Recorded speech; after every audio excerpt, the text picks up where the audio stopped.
ఎందుకంటే అంత పెద్దవాళ్ళు కేంద్ర ప్రభుత్వానికి సంబంధించిన ప్రతినిధి అలా తప్పు చెప్పేస్తాడని అనుకోం కదా. నాకే అనుమానం వచ్చి మా అల్లంకి రమేష్ తోటి ఏమని ఏమంటాడంటే ఆయన ఏమైనా మనకి ఆత్మ, ఎందుకంటే 100 మంది ఉన్నాయి, మనం ఒక్కళ్ళ పట్టుకెళ్తాం. కానీ ఆ రోజు ఫైల్ చేసిన వాళ్ళు 100 మంది ఉన్నారు. ఒకవేళ ఎవరి దాంట్లోనే వేస్తారేమో ఉన్నట్టు ఎత్తుదామని. ఎవరి దాంట్లో అసలు కేంద్ర ప్రభుత్వం ఇప్పటివరకు దాని మీద కౌంటరే వేయాలి, రాష్ట్ర ప్రభుత్వాలు వేయాలి. జగన్మోహన్ రెడ్డి వచ్చిన తర్వాత అది కూడా ఒక విచిత్రం మీకు అందరికీ తెలుసు. సడన్ గా ఒక రోజు ఆ వాయిదా రోజున అభిషేక్ సింఘ్వి గారు వచ్చాడు. అభిషేక్ సింఘ్వి గారు వచ్చి ఎవరి తరఫున వచ్చాడో కూడా అర్థం అవ్వాలి. ఆయన వచ్చి ఈ కేసు మూసేయండి, ఇన్నేళ్ళు అయిపోయి ఏంటి కేసు, మండలాబాద్ ఓపెన్ చేసినట్టు అవుతుంది, దేశం అంతా రకరకాల గొడవలు వచ్చేస్తే ఈ కేసు మీద చర్చ అవసరం, నాకు బాగా తెలుసు అని చూపించి ఇతను కొంచెం ఇంకా ఇమోషన్స్ లో బయటికి రాలేదు. అరుణ్ కుమార్ ఇంకా ఇమోషన్స్ లో ఉన్నాడు. అంటాడు నేను ఎవరి తరఫున వచ్చాడు కూడా అడిగితే ఆంధ్రప్రదేశ్ గవర్నమెంట్ తరఫున వచ్చి ఈయన ఎలా మాట్లాడుతున్నాడు ఏంట్రా అని బయటకు వచ్చి వెంటనే మీడియాతో మాట్లాడాను. ఇక్కడికి వచ్చి రాజమండ్రిలో ప్రెస్ మీట్ పెట్టాను. ఎంతకన్నా ఆంధ్రప్రదేశ్ గవర్నమెంట్ ఎలా చేస్తే జగన్మోహన్ రెడ్డి గారు సీఎం ఏంటంటే ఇది ఎలా జరిగితే ఎక్కడ జరిగిందో మరి మిస్కమ్యూనికేషన్ అనుకోవాలి. వెంటనే వాళ్ళు మన రామకృష్ణారెడ్డి గారు ప్రెస్ మీట్ పెట్టి లేదు మేము ఎప్పుడు కూడా దాన్ని సపోర్ట్ చేయలేదు, ఏమన్నా ఆ రోజు చేయలేదు, మేము సపోర్ట్ చేయలేదు అన్నారు.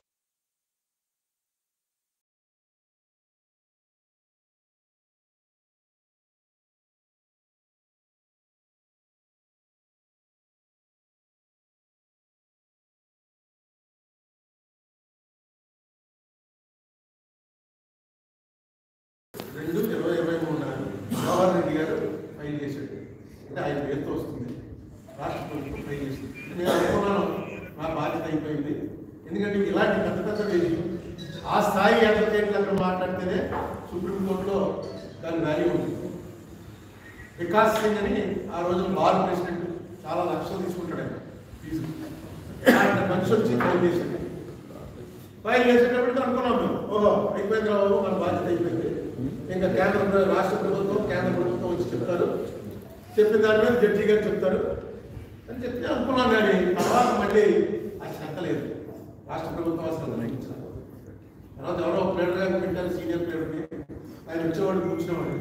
కానీ ఏమి దాని మీద పెద్ద చర్చ వాయిదా వేసేస్తారు. మొట్టమొదటి ఎవరితో రాగానే పలానా సెక్షన్ నెంబర్ ఎస్ అంటేనే కేంద్ర ప్రభుత్వం అఫిడవిట్ లేదు. ఏమండి యూనియన్ గవర్నమెంట్ పడాలండి అంటారు. లేదండి అంత ముందేమో వేసామంటే నేను ఒకసారి చెక్ చేసి వస్తాను, నేను వేసేసామని అనుకున్నాను, ఆలోచిస్తాను ఎప్పుడు చేస్తామంటారు. వాయిదా ఎవరు ఎవరులా అరుణ్ కుమార్ అంటే ఎవరు? ఇక్కడైతే మన తెలుగు ఎవరికైతే నా పేరు తెలుస్తుంది.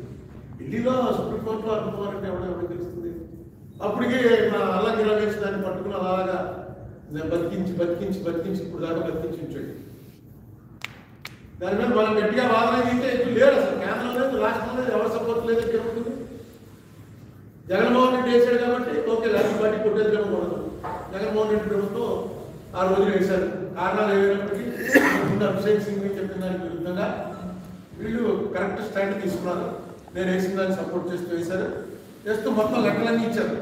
1,42,601 కోట్ల రూపాయలు మనకి యాక్చువల్గా ఉన్నటువంటి యాక్ట్ ప్రకారం, ఏపీ రీఆర్గనైజేషన్ యాక్ట్, నేను ఏదైతే అది యాక్ట్ అవ్వలేదు అన్కాన్స్టిట్యూషన్ అంటున్నానో ఆ యాక్ట్ ప్రకారం వాళ్ళు ఇష్టం వచ్చినట్టుగా మన సంబంధం లేకుండా చేసిన యాక్ట్ ప్రకారం 1,42,601 కోట్ల రూపాయలు ఇంకా పంచలేదు. క్లియర్గా యాక్ట్లో ఉంది. ఈ డబ్బు ఆంధ్రాకి 52%, తెలంగాణకి 42% చెందుతుంది జనాభా బట్టి. ఇప్పటివరకు అవ్వలేదు. 245 ఇన్స్టిట్యూట్స్ ఉన్నాయి. ఆ ఇన్స్టిట్యూట్స్ డివిజన్ ఇంకా అవ్వలేదు. 11 ఏళ్ళు అయింది.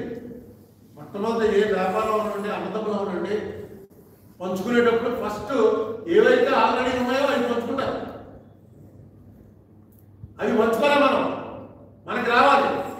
ఎందుకంటే హైదరాబాద్ వెళ్ళిపోయింది. మనకి హైదరాబాదే మనకి ఆయుధ పట్టు మొత్తం అంత ఇండస్ట్రీ హైదరాబాద్లోనే ఉంది. మొత్తం రెవెన్యూ అంతా హైదరాబాద్లో ఉంది. ఆ హైదరాబాద్ ఇచ్చేసారు. హైదరాబాద్ రెవెన్యూ ఏం చేయాలన్నది కూడా ఎక్కడ పెట్టాలి, యాక్ట్లో లేదు. అసలు క్యాపిటల్ ఉన్నది వెళ్ళిపోతున్నారు. రాష్ట్ర విభజన జరిగింది ఇదే. ఎందుకంటే క్యాపిటల్ ప్రాంతంలో వాళ్ళు ఎప్పుడు మా రాష్ట్రం ఎడదీసేయడం పడదు. ఇంకొక ప్రత్యేకమైన ఎప్పటి నుంచో దీన్ని చరిత్రకి పోరాటానికి ఏదో చేశారు, డివిజన్ చేశారు. నేను అడుగుతున్నా ఏంటంటే అన్కాన్స్టిట్యూషనల్ చేసిందాన్ని కరెక్ట్ చేయడానికి కాకపోతే ఇక పార్లమెంట్ ఎందుకు? ఇప్పుడు నేనేమి మళ్ళీ రాష్ట్రాలు కలిపేయండి, మీరు చేసిన తప్పు కాబట్టి మళ్ళీ రెండో ఓటు చేసేస్తున్నాం. అది కూడా ప్రేయర్ కూడా మార్చేశాను. 4/3/22 మార్చి 4 ప్రేయర్ కూడా మార్చారు. ఏమని?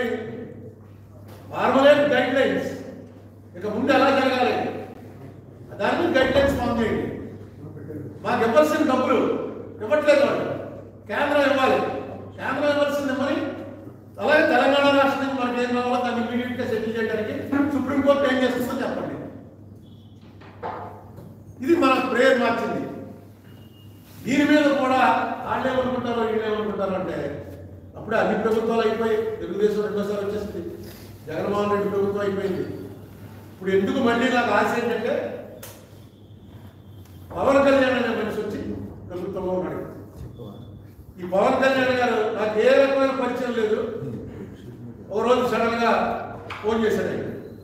ఫోన్ చేసి మాకు మధ్య పోయి ఇరుపక్షాల వాళ్ళకి తెలుసున్న పలానా ఫ్రెండ్ ఉంటుంటాడా, పలానా అల్లుబాబు చెప్పుకుంటాడు, ఇలా కూడా ఏం లేదు. ఆయన అసలు పరిచయమే లేదు. చిరంజీవి గారి పరిచయం ఉంది కానీ పవన్ కళ్యాణ్ గారి పరిచయం లేదు. ఆయన ఎప్పుడు నేను చూడలేదు. ఒకరోజు సడన్ గా మా ఇంటికి మీరు అందరూ వచ్చారు. ఏంటంటే ఇప్పుడే పవన్ కళ్యాణ్ చెప్పాడండి టీవీలో అరుణ్ కుమార్ పిలుస్తున్నాను, ఫ్యాక్ట్ ఫైండింగ్ కమిటీ చేస్తున్నానని. నాకు అప్పుడు తెలియదు, ఎందుకంటే టీవీ చూడాలి.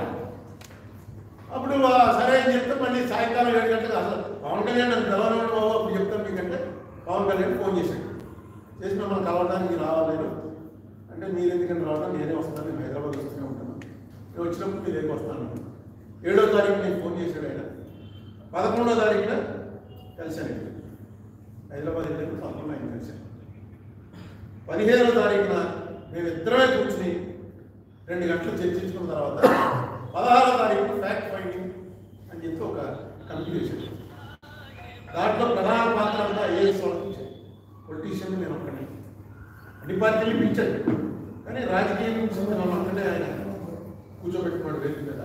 పక్కన ఎవరంటే పద్మనాభయ్య గారు, ఏపీ జయప్రకాష్ నారాయణ గారు, ఐవైఆర్ కృష్ణారావు గారు, చంద్రశేఖర్ గారు, ఐఏఎస్ పెట్టుకున్నాడు. పార్టీలందరినీ పడతారు, రామకృష్ణ గారు, సికే రామకృష్ణ గారు, పార్టీలు వాళ్ళందరూ వచ్చారు. ప్రొఫెసర్ నాగేశ్వర గారు వీళ్ళందరూ వచ్చారు, కూర్చున్నారు. వేదిక మీద మాత్రం నన్ను కూడా పక్కన కూర్చోబెట్టాడు. పెట్టి ఫ్యాక్ట్ ఫైండింగ్ రిపోర్ట్ 16వ తారీఖు సాయంకాలం 17, 16 రోజు మీటింగ్ అయింది. 74,542 కోట్ల రూపాయలు. ఇందులో ఎక్కువ పాత్ర ఉందంటే పద్మనాభయ్య గారు